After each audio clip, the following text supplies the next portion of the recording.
ओम नमः शिवाय। फाल्गुन माह के कृष्ण पक्ष की चतुर्दशी तिथि के दिन महाशिवरात्रि का पर्व मनाया जाता है। ये त्योहार भगवान शिव को समर्पित है। मान्यता है कि इस शुभ दिन भगवान शिव और माता पार्वती विवाह के सूत्र में बंधे थे। इस दिन भगवान शिव और मां पार्वती की पूजा अर्चना और उपासना करने से सभी संकट दूर होते हैं और भक्तों को सुख समृद्धि की प्राप्ति होती है। इस साल महाशिवरात्रि का पर्व 18 फरवरी के दिन मनाया जाएगा। इस कथा में आप जान सकेंगे कि कैसे अनजाने में हुई पूजा को भी भोलेनाथ ग्रहण कर मनोरथों को पूर्ण करते हैं। कथा प्रारंभ करने से पहले अनुरोध है कि आप वीडियो को लाइक अवश्य करें और इस कथा को अपने बंधु बांधवों के साथ शेयर भी करें। आइए सुनते हैं यह पौराणिक कथा। पूर्व काल में चित्रभानु नामक एक शिकारी था। जानवरों की हत्या करके वह अपने परिवार को पालता था। वह एक साहूकार का कर्जदार था, लेकिन उसका ऋण समय पर ना चुका सका। क्रोधित साहूकार ने शिकारी को शिव मठ में बंदी बना लिया। संयोग से उस दिन शिवरात्रि थी। शिकारी ध्यानमग्न होकर शिव संबंधी धार्मिक बातें सुनता रहा। चतुर्दशी को उसने शिवरात्रि व्रत की कथा भी सुनी। शाम होते ही साहूकार ने उसे अपने पास बुलाया और ऋण चुकाने के विषय में बात की। शिकारी अगले दिन सारा ऋण लौटा देने का वचन देकर बंधन से छूट गया। अपनी दिनचर्या की भांति वह जंगल में शिकार के लिए निकला, लेकिन दिन भर बंदी गृह में रहने के कारण भूख प्यास से व्याकुल था। शिकार खोजता हुआ वह बहुत दूर निकल गया। जब अंधकार हो गया तो उसने विचार किया कि रात जंगल में ही बितानी पड़ेगी। वह वन में एक तालाब के किनारे एक बेल के पेड़ पर चढ़कर रात बीतने का इंतजार करने लगा। बिल्व वृक्ष के नीचे शिवलिंग था, जो बिल्व पत्थरों से ढका हुआ था। शिकारी को उसका पता न चला। पड़ाव बनाते समय उसने जो टहनियां तोड़ी वे संयोग से शिवलिंग पर गिरती चली गईं। इस प्रकार दिन भर भूखे प्यासे शिकारी का व्रत भी हो गया और शिवलिंग पर बिल्व पत्र भी चढ़ गए। एक पहर रात्रि बीत जाने पर एक गर्भिणी हिरणी तालाब पर पानी पीने पहुंची। शिकारी ने धनुष पर तीर चढ़ाकर ज्यों ही प्रत्यंचा खींची, हिरणी बोली, मैं गर्भिणी हूँ, शीघ्र ही प्रसव करूंगी। तुम एक साथ दो जीवों की हत्या करोगे, जो ठीक नहीं है। मैं अपने बच्चे को जन्म देकर शीघ्र ही तुम्हारे समक्ष प्रस्तुत हो जाऊंगी, तब मार लेना। शिकारी ने प्रत्यंचा ढीली कर दी और हिरणी जंगली झाड़ियों में लुप्त हो गई। प्रत्यंचा चढ़ाने तथा ढीली करने के वक्त कुछ बिल्व पत्र अनायास ही टूटकर शिवलिंग पर गिर गए। इस प्रकार उसने अनजाने में ही प्रथम पहर का पूजन भी संपन्न हो गया। कुछ ही देर बाद एक और हिरणी उधर से निकली। शिकारी की प्रसन्नता का ठिकाना न रहा। समीप आने पर उसने धनुष पर बाण चढ़ाया।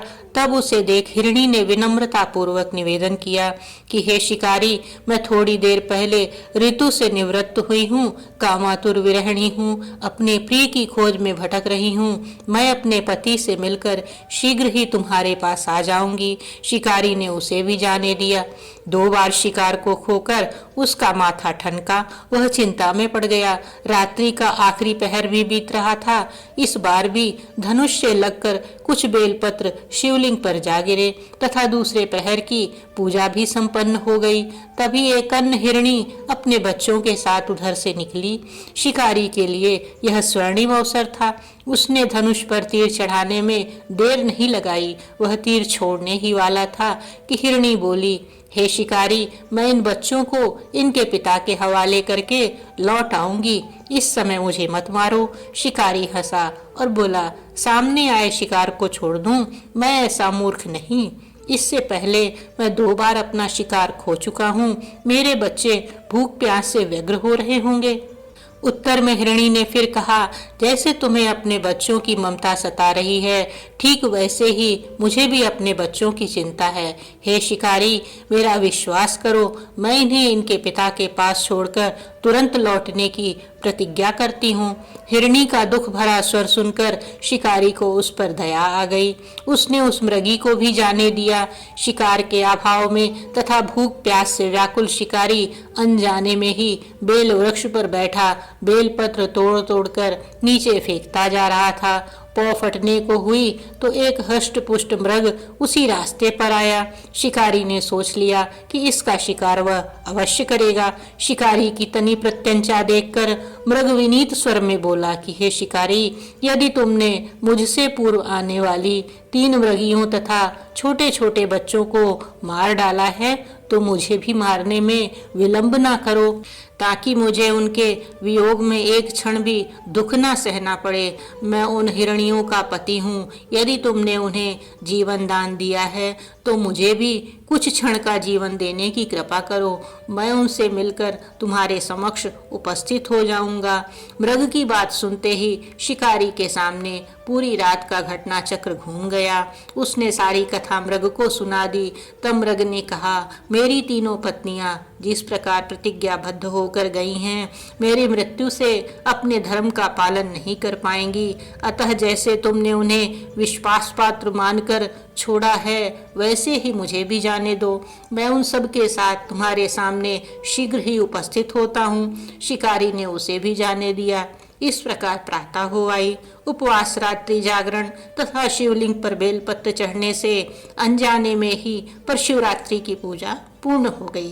पर अनजाने में ही की हुई पूजा का परिणाम उसे तत्काल मिला। शिकारी का हिंसक हृदय निर्मल हो गया, उसमें भगवत भक्ति का वास हो गया। थोड़ी ही देर बाद वह मृग सपरिवार शिकारी के समक्ष उपस्थित हो गया ताकि वह उनका शिकार कर सके।